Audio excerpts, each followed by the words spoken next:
Hello and welcome back to Lady Disdain Reads. Today I'm going to give you an overview of a book called Jane Austen and the Philosophy of the Virtues by Sarah Emsley. In my last video I actually used Emsley's chapter on Mansfield Park to argue that Jane Austen thinks in an Aristotelean way when discussing virtue, and that Fanny Price herself is a heroine worthy of more critical and popular attention. Today what I'm going to do is to take a look at the rest of Sarah Emsley's book and to really focus on her overarching ideas about Jane Austen and what I think of her as a scholar of Jane Austen.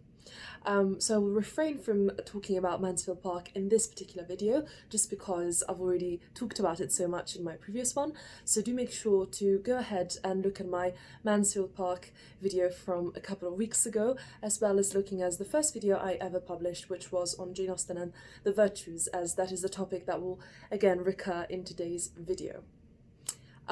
So I'm going to go through Sarah Emsley's chapters in more or less order of the novels that she discusses. So first we'll look at the introduction and the first chapter, which is more on Emsley's general arguments regarding Jane Austen, and then we'll look at the novels one by one. So in the introduction, the first chapter, Sarah Emsley makes the point that Aristotle, Aquinas and Austen all understand the virtues not in the same way, but in a way that is part of the same tradition of thinking about the virtues. So I actually think that Sarah Emsley begins this book brilliantly. I really liked the first couple of pages. So what she does is she takes the often quoted, and I think often misunderstood, quotation from Pride and Prejudice, where Elizabeth confronts Lady Catherine de Bourgh and says this: "I am only resolved to act in that manner which will, in my own opinion, constitute my happiness, without reference to you, or to any person so wholly unconnected to me." Although most modern readers, and critics I think, focus on this quotation to prove that Jane Austen prizes Elizabeth's independence of mind and her supposed conviction that she alone can, in an almost solipsistic way, determine what happiness means to her, I actually think that Emsley is right in pointing our attention to the crucial second half of that same quotation, which is where that Elizabeth says that she will not let her happiness depend on those who are unconnected to her, like Lady Catherine. She doesn't say, "I will not rely on anyone else for my happiness," but rather, "I will not rely on someone who is unconnected to me." So Emsley thinks that what Elizabeth is actually saying is that she will submit to external authority only if it comes from people with whom she is connected, such as her own family circle and her own friends. So for Emsley, Elizabeth is far from being selfishly independent or this proto-feminist, politically and socially radical heroine that many would like her to be.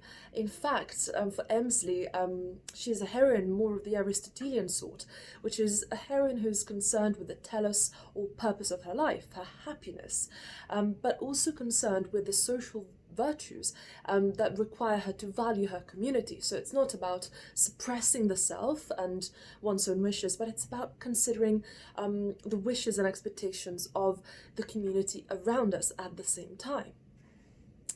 So why does Emsley bring this up? Well, she takes this moment in Pride and Prejudice as a springboard to launch into a systematic review of the literature that has been published around the past 40 years or so on Jane Austen.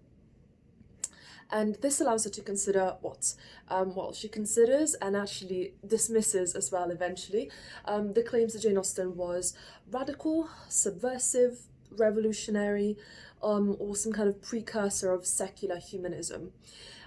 She does agree with some scholars who have thought Jane Austen to be more conservative, not politically but socially conservative. So of course Marilyn Butler and her book Jane Austen and the War of Ideas are mentioned several times, but she goes beyond talking about Jane Austen's social conservatism, Sarah Emsley that is. She does a bit more than that. So what she does is she actually takes into consideration Jane Austen's faith a lot more than other books have done so far. So she agrees with Alasdair MacIntyre. If you don't know who Alasdair MacIntyre is by this point, and you watch my videos, then you have to go and watch all of my previous videos in which I mention MacIntyre.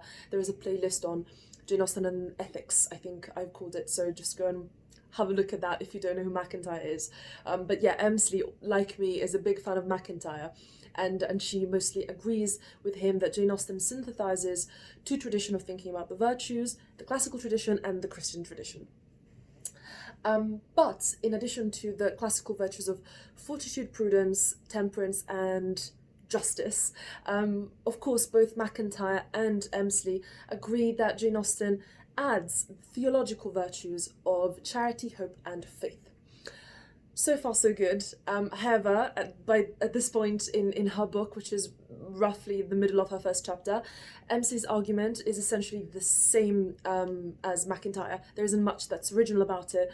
She does expand on it a bit more, but it is more or less the same. So where her originality actually comes in, I think, as an Austen scholar, is in these claims, which I'm about to explain to you, which I find very convincing and original.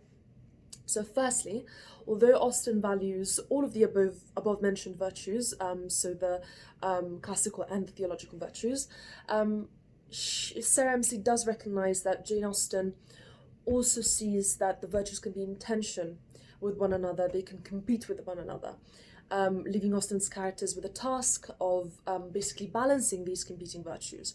MacIntyre doesn't focus on that as much, and I think it's a good point of Emsley to bring up the fact that sometimes, especially the more classical and the theological virtues, can be in conflict with one another, and it can be hard to know which one should trump the other in a particular circumstance.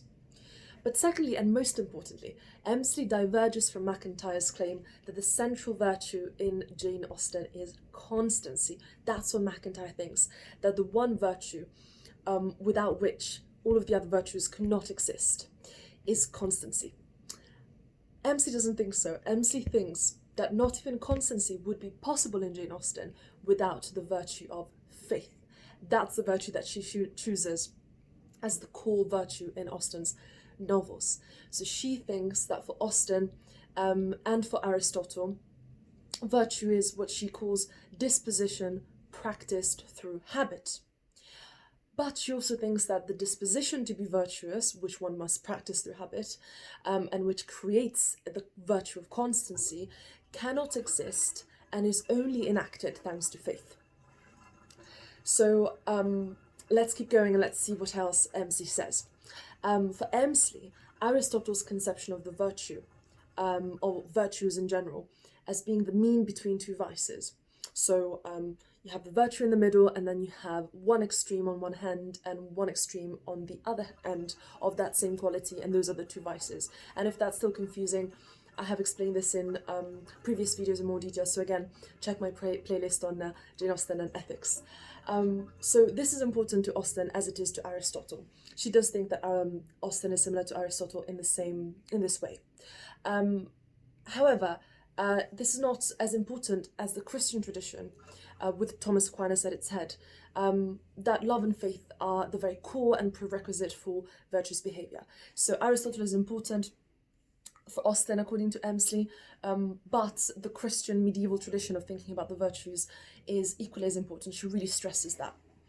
And although she's not a church historian, Emsley does a very good job at showing evidence of Austen being very influenced by that Christian tradition of thinking about virtue. She shows her to be influenced by her Anglicanism in her works, and she considers evidence that ranges from the prayers that Jane Austen wrote to context about the daily reality of being a practicing Anglican in the Georgian era. So although not a church historian, she is good at that sort of thing. Nonetheless, I think if you want to know more about Jane Austen's Anglicanism, the book to go to is definitely Irene Collins's biography of Austen, which I have actually already reviewed on my channel, as well as another book by Irene Collins, which I will review soon, called Jane Austen and the Clergy. So those are the books to go to if you want to find out more about Anglicanism and Jane Austen from more of a church historian perspective. Now, at the end of the initial chapter on traditions of thinking about virtue, Emsley also makes the really important point that some of Austen's originality was in returning to this Aristotelean Thomistic understanding of virtue, rather than espousing the kind of gendered thinking about virtue found in a lot of 18th century literature, the kind of literature she would have read and actually appreciated as well. So rather than espousing this kind of gendered thinking about the virtues which would have the main virtue for women be sexual purity, Emsley points out that Austen, in fact, decides to have virtue be less restricted than that. It is, she considers several virtues rather than just virtuous behaviour as being sexually pure female heroines. It's not as easy as that. It's not as simple as heroines in Frances Burney or Samuel Richardson's novels. Even though Jane Austen, we know, really enjoyed their works, she diverges from them in this sense. So for Burney and Richardson, often their heroines are virtuous in resisting seduction by male villains, but for Austen's heroines, they actually go through a more thorough moral education that requires more than just refusing seduction by a villainous man. It actually requires them correcting their own sins and their own mistakes. Now let's move on to Emsley's individual chapters about Jane Austen's novels, which are also fascinating. She goes through her works chronologically in order of composition, starting with a chapter on Lady Susan and Northanger Abbey. Though not her most illuminating chapter, she does make the interesting point that the virtue considered in both novels or novellas is that of prudence. So while the anti-heroine Lady Susan makes vice conform to propriety and manipulates people through her excessively prudent behaviour, the naive Catherine Morland has to learn to be more prudent in society and to learn how to make her innate virtuous behaviour conform to social propriety. Emsley also argues that Lady Susan is the most disconcerting of Austen's works because it entirely lacks the virtue of love, which I thought was a very good point. It is the only one of her works that lacks the virtue of love completely. And she thinks that Austen abandoned the epistolary form of Lady Susan precisely because it is hard to criticise a character that lacks love if you don't have that narrative voice, that narratorial lens that you need to show your character's vices. Jumping ahead for a second, I'll quickly talk about Emma and Persuasion before moving on to my two favourite chapters from her book. So let's talk first about Emma. Mansfield Park, as I said, I've already discussed in another video, so I'll skip that one. When it comes to Emma, I think Emsley's strongest point is her claim that Emma is a novel about learning the virtue of charity. So it's the only novel where the heroine is shown practicing charity towards the poor, although other heroines would have done that, but Emma's the only one that's actually shown to do that. And yet it's the one where the heroine goes through the most difficult process of self-examination. So she has to endure the misery and pain of learning about her failures to be properly charitable towards people. So Emsley thinks that Emma has to learn that to be charitable is not only to do what is socially expected, such as bringing food to the poor, and that it is not about exercising power over others, such as in her relationship with Harriet Smith. Rather, charity is about pairing the right attitude towards those who have a claim to our time and affection with the right sentiment and the right actions. For example, it is uncharitable of Mrs. Elton to help Jane Fairfax, simply to satisfy her own need to be condescending towards others. So although what she does might be good, technically, the intention behind it is wrong. Therefore, it is not charitable. It's also uncharitable of Emma not to recognise Jane Fairfax as her equal, both in intellect and age, and not to seek a friendship with her. By the end of the novel, Emma has learned to judge others based on their deserves, based on their claims to her affection, and to be more charitable to characters such as, of course, Miss Bates, and treat others with genuine sympathy.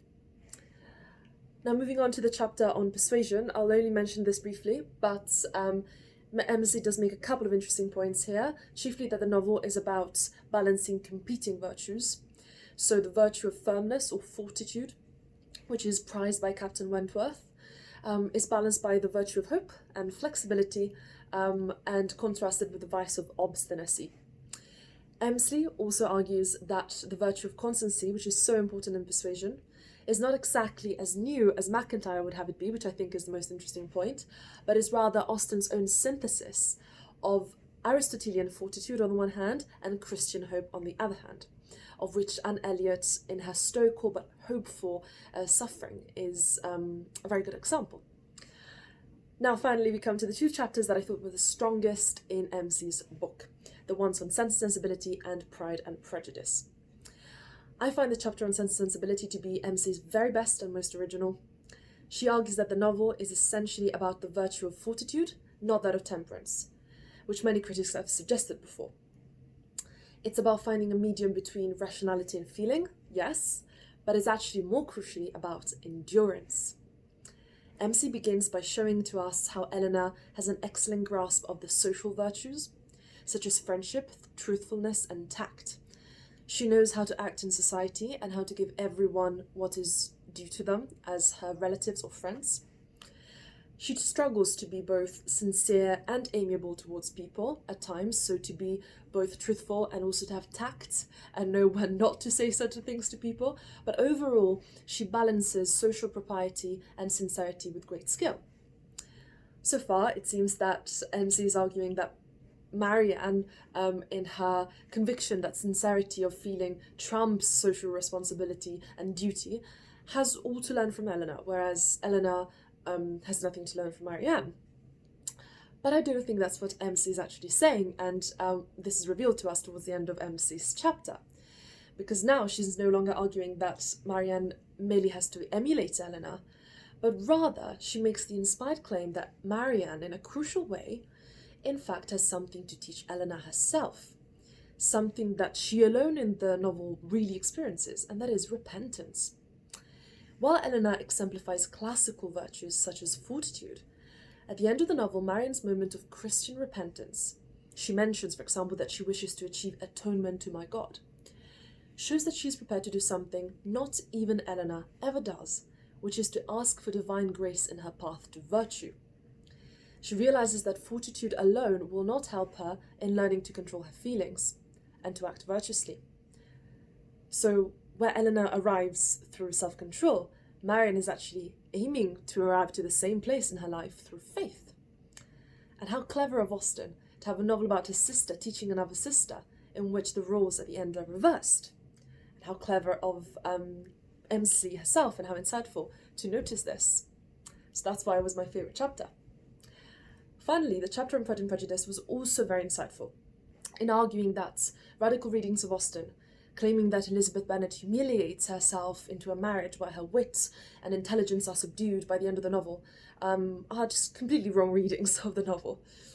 Emsley shows to us that Pride and Prejudice is not about humiliation of wit, but it is about both Elizabeth and Mr. Darcy's process of learning humility, not humiliation, humility. Although a sparkling comedy, Austen considers Pride and Prejudice to be the most serious of Austen's novels, in the Aristotelean sense, because it deals with the effects of pride, prejudice, stubbornness, and other sins and vices on an entire community.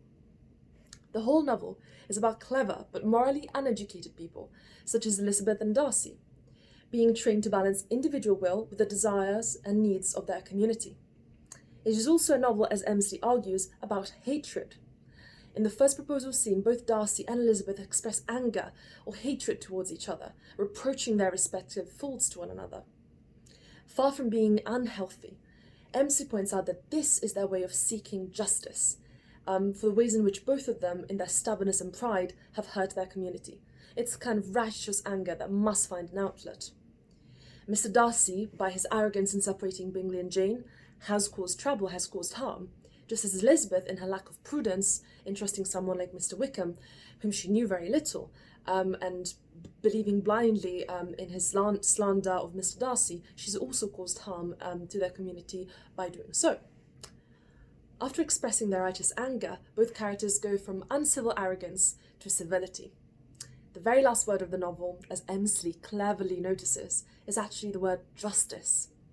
Both characters learn when to be angry, when to express it, and when to be humbled and recognize their faults, and they achieve a sense of justice and order by the end.